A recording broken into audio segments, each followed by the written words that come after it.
Star spaceship Avalon में आई खराबी की वजह से उसका एक पैसेंजर अपने स्लीपिंग पॉड में से 90 साल पहले ही उठ जाता है और अब वो और उसी की तरह कुछ और पैसेंजर इस स्पेसशिप में आए एक बहुत बड़े एक्सप्लोजन को रोकने की कोशिश करते हैं। क्या वो उसे रोक पाते हैं? जानते हैं इस वीडियो में, पर पहले वीडियो को लाइक करके चैनल को सब्सक्राइब कर दें।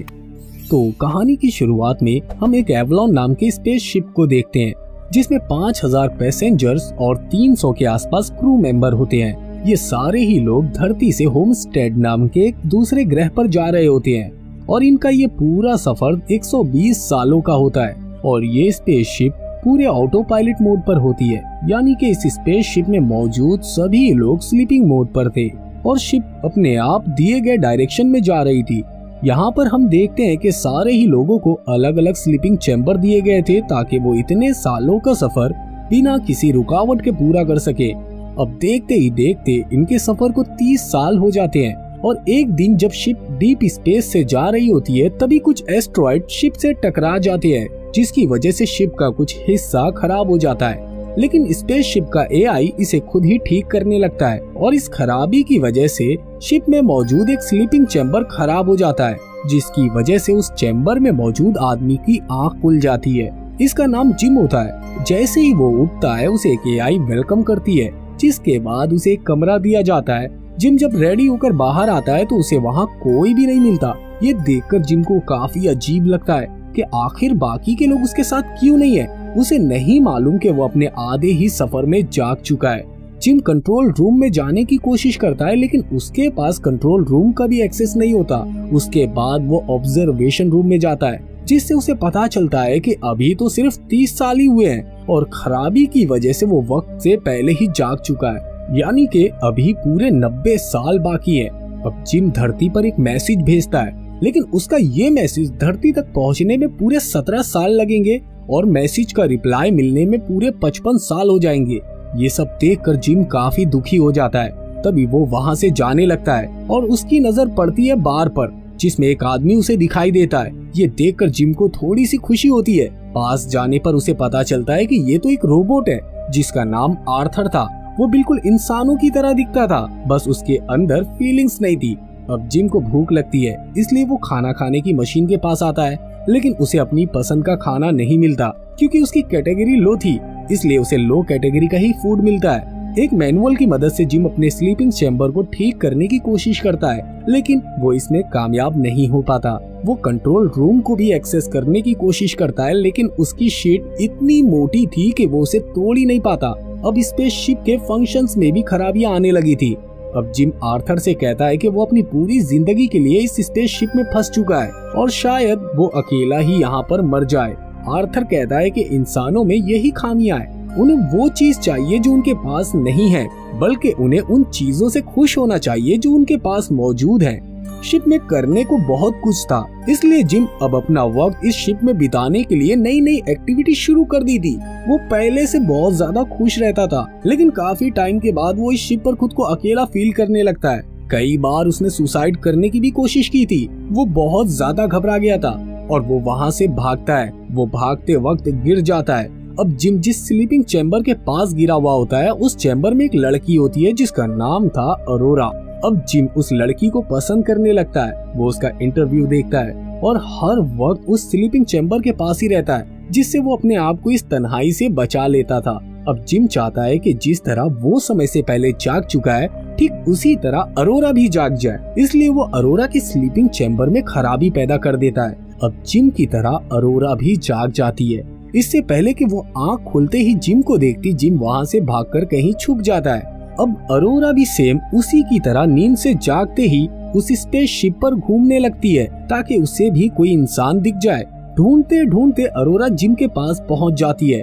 वो उससे पूछती है कि बाकी के क्रू मेंबर कहाँ हैं? उन्हें हमसे एक हफ्ता पहले ही उठ जाना चाहिए था। जिम उसे बताता है कि जिस तरह से मेरा स्लीपिंग चैम्बर खराब हुआ ठीक उसी तरह से तुम्हारा भी हो गया है और हम दोनों भी समय से पहले ही जाग चुके हैं। ये सुनकर वो उन सारे पैसेंजर्स के पास जाती है जो अभी भी अपने पॉड में सो रहे होते हैं। अब अरोरा भी अपने स्लीपिंग पॉड में दोबारा से जाना चाहती है लेकिन जिम उसे मना करता है कि अगर एक बार स्लीपिंग चैम्बर से बाहर निकल गए तो तुम दोबारा नहीं जा सकते, तुम्हारा दम उसी चैम्बर में घुट जाएगा और तुम मारी जाओगी। ये सुनकर अरोरा डर जाती है। जिम उसे समझाता है कि मैं तुम्हारे साथ हूँ। इसके बाद जिम बार में जाता है और आर्थर से कहता है मैंने अरोरा को जानबूझकर उस पॉट से जगाया है, इस बारे में तुम उसे मत बताना। जिस पर आर्थर उसकी बात को मान जाता है। इधर अरोरा भी जिम की तरह अपने स्लीपिंग चैम्बर को ठीक करने की कोशिश करती है। यहाँ तक कि अरोरा कंट्रोल रूम में जाने की भी कोशिश करती है, लेकिन वो दरवाजा नहीं तोड़ पाती। दूसरी तरफ स्पेसशिप में अभी भी खराबियां हो रही थी, जिससे उसके सिस्टम अजीब तरह से काम कर रहे थे।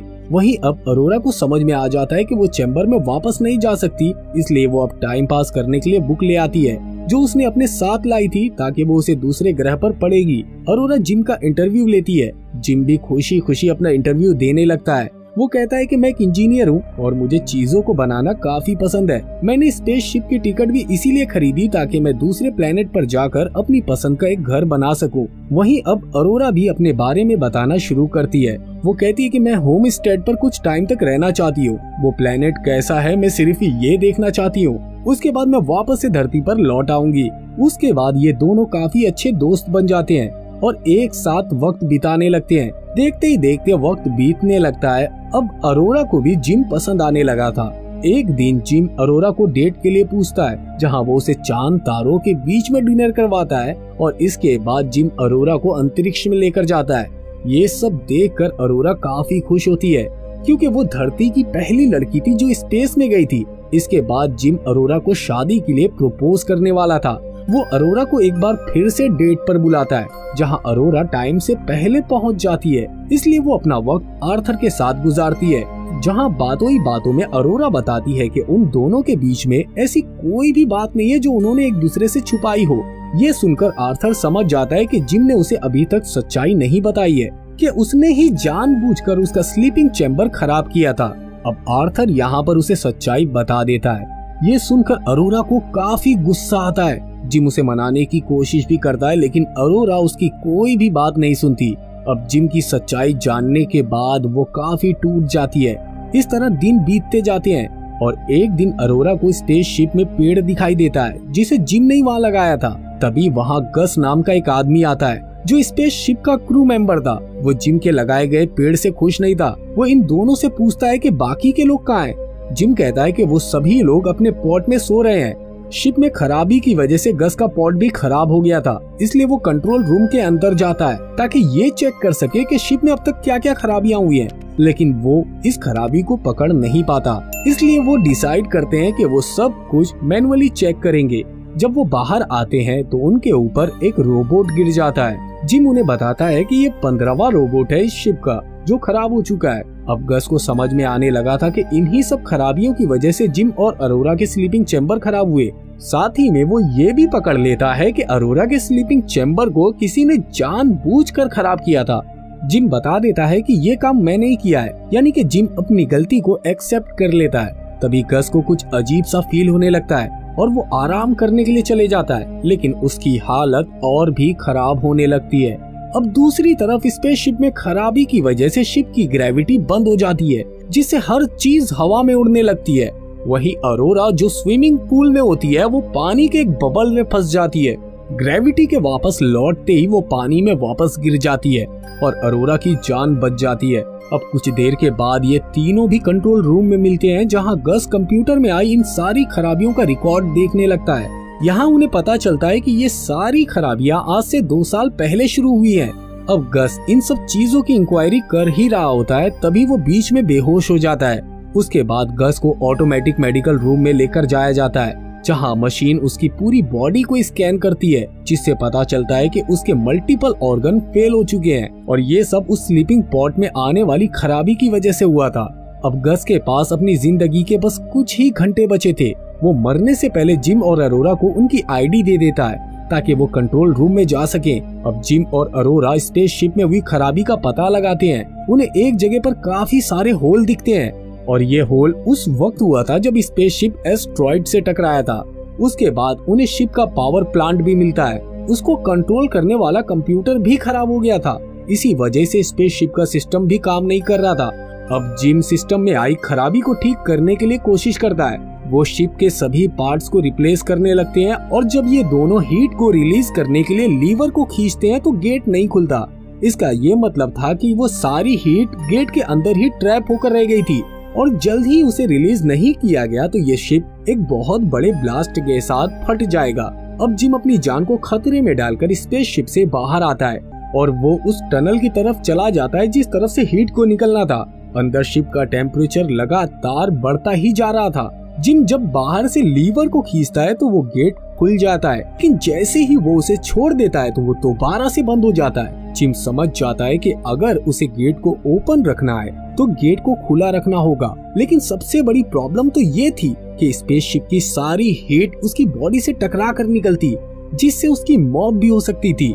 जिम अरोरा से कहता है कि वो शिप के लीवर को खींच दे, लेकिन अरोरा ऐसा करने से मना कर देती है। लेकिन शिप का टेम्परेचर बढ़ते जा रहा था और ना चाहते हुए भी अरोरा को लीवर खींचना ही पड़ता है। लीवर के खींचते ही सारी हीट जिम के पास से गुजर रही थी। जिम ने अपने आप को मेटल की एक शीट से कवर कर लिया था, इसलिए वो बच जाता है, लेकिन तभी प्रेशर की वजह से जिम उड़कर स्पेस में चला जाता है। तभी अरोरा वापस आकर जिम को दोबारा से शिप में लेकर जाती है, लेकिन तब तक काफी देर हो चुकी थी। जिम की सांस रुक गई थी। अरोरा लेट ना करते हुए उसे ऑटोडक मशीन में ला कर रखती है और वो मशीन काफी देर तक जिम को सीपीआर देकर होश में लाती है। वहीं अब पावर प्लांट के ठीक होते ही स्पेसशिप में हो रही खराबियां भी रुक जाती है। अब यहाँ पर जिम को पता चलता है कि ऑटोडक मशीन का इस्तेमाल करके स्लीपिंग चैम्बर में जाया जा सकता है। वो अरोरा को इस बारे में बताता है कि वो इस मशीन का इस्तेमाल करके अपने पॉट में जा सकती है, लेकिन अब अरोरा जाने से मना कर देती है और कहती है कि मुझे तुम्हारे साथ ही रहना है। इसके बाद जिम अरोरा को प्रपोज करता है। वो उसे खुद के हाथ से बनाई रिंग को देता है और इसी के साथ ये दोनों इस स्पेसशिप पर रहने लगते हैं। अब काफी सालों के बाद हम देखते हैं कि स्पेसशिप होमस्टेड नामी प्लेनेट पर पहुंच चुकी है और अब सभी लोग अपने अपने स्लीपिंग पॉड से बाहर निकलने लगते हैं। और जैसे ही वो लोग शिप के मेन एरिया में आते हैं उन्हें बहुत सारे पेड़ दिखाई देते हैं जिसे जिम और अरोरा ने इतने सालों में लगाया होता है और वो इस स्पेसशिप में अपनी छोटी सी फैमिली के साथ रह रहे थे। लेकिन आज वो दोनों भी इस दुनिया में नहीं थे, लेकिन इन दोनों ने भी अपनी जिंदगी काफी अच्छे से साथ में गुजार दी थी। और इसी के साथ ये मूवी यहीं पर खत्म हो जाती है। अगर आपको हमारा ये वीडियो पसंद आए तो वीडियो को लाइक, चैनल को सब्सक्राइब और हाँ, बेल आइकन के बटन को दबाना ना भूलें।